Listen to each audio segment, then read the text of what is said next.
A segunda turma do Supremo Tribunal Federal anulou a última condenação do ex-deputado paranaense André Vargas na Lava Jato e lhe devolveu os direitos políticos. O londrinense foi o primeiro agente público a receber uma sentença na operação. O ex-parlamentar, que foi condenado em 3 ações penais ao longo da investigação, chegou a ficar preso por mais de 3 anos em regime fechado. O político deixou a cadeia em outubro de 2018, depois de obter a progressão de regime por conta do cumprimento de mais de 1/3 da pena. André Vargas foi o primeiro político condenado dentro da Operação Lava Jato. Na época, o juiz à frente do caso era Sérgio Moro, que atualmente é senador pelo União Brasil. Ele chegou a ser vice-presidente da Câmara dos Deputados, mas renunciou ao mandato pressionado aí pelo PT, depois que o nome dele apareceu na primeira fase da Lava Jato, ligado ao doleiro Alberto Youssef.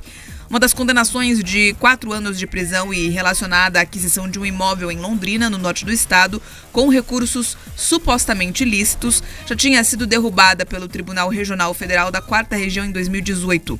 Em dezembro do ano passado, o Supremo Tribunal Federal também já tinha anulado os efeitos de uma outra ação contra Vargas relacionada ao suposto direcionamento de contratos junto ao Ministério da Saúde, que também tramitou na 13ª Vara Federal de Curitiba. Na época, a segunda turma havia decidido que o juízo era incompetente para julgar o caso do ex-deputado. Desta vez, os magistrados estenderam os efeitos da anulação a mais um processo que apurava crimes de corrupção passiva e lavagem de dinheiro que teriam sido praticados no âmbito da Caixa Econômica Federal. O ministro Cristiano Zanin votou pela derrubada da condenação. O voto foi seguido pelos ministros Cássio Nunes Marques, André Mendonça e Gilmar Mendes. Apenas o ministro Edson Fachin divergiu, mas foi vencido pela maioria.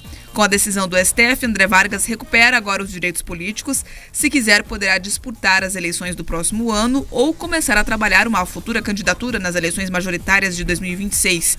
A produção do Jornal da Manhã entrou em contato com o ex-deputado para comentar o resultado desse julgamento na Suprema Corte, mas até o momento não tivemos retorno.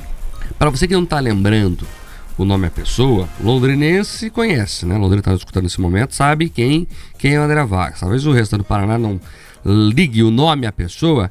É aquele que ficou famoso com a imagem do soquinho, lembra? Na época, o então ministro do STF, Joaquim Barbosa, foi fazer uma visita na Câmara. O Vargas era muito poderoso, era o número 2 da Câmara. Ele era um dos homens mais poderosos do PT e do Brasil na época. E aí ele provoca o Joaquim Barbosa, que era o ministro que julgava o mensalão, com um punho assim fechado, como se representasse ali alguma resistência.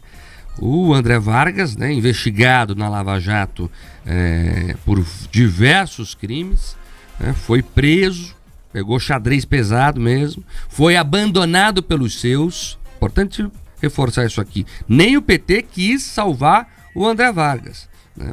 Ele saiu do partido, ele ficou um tempo sem partido no mandato, e aí depois foi inclusive orientado pelos seus pares a renunciar para cuidar da própria defesa. Mas ele foi o primeiro político, né, sentenciado na operação, não foi o primeiro que teve as penas anuladas, mas está ali nesse jogo que é o jogo do Novo Brasil, né?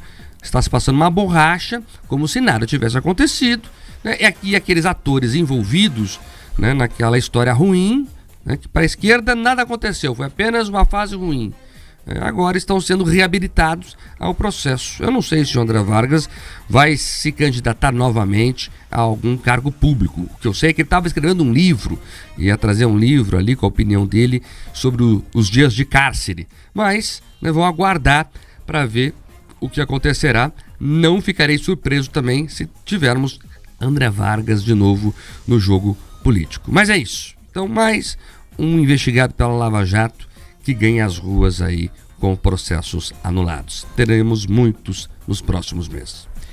O que o universo político tem falado a respeito do André Vargas é que ele provavelmente será candidato a deputado estadual, que de alguma forma, mesmo antes dessa decisão, ele já começava a articular ali parte da sua antiga base, dos municípios onde ele já teve atuação, prefeitos, vereadores, lideranças políticas com as quais ele tinha ali uma parceria para tentar ali retomar essa possibilidade.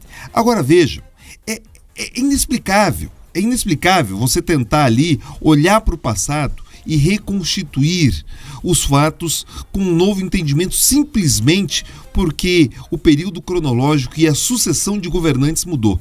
Percebam, desde que a eleição presidencial aconteceu, desde que o atual mandatário assumiu o mandato, parte inclusive do judiciário parece que entrou num processo de revisionismo.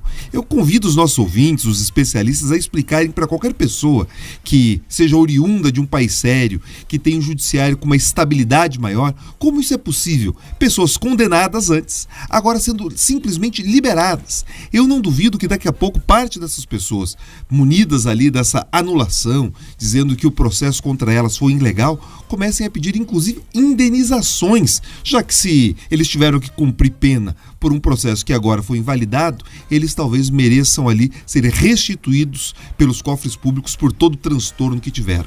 É inadmissível, você enfraquece todo o sentimento de justiça, principalmente porque as anulações elas acontecem não porque novas provas foram colocadas no processo, foram feitas novas investigações e percebeu ali que aquelas pessoas não tinham feito maus feitos. Pelo contrário, simplesmente por questões formais, a justiça deixou de ir adiante. Então, é incompreensível como o Brasil de 2023 tem tratado a sua história. Então, todo mundo olha para o passado, percebe o nosso judiciário como um dos mais caros do mundo e, na prática, talvez o que ele acabe fazendo é funcionar como biruta de aeroporto, indo para onde o vento da ocasião aponta.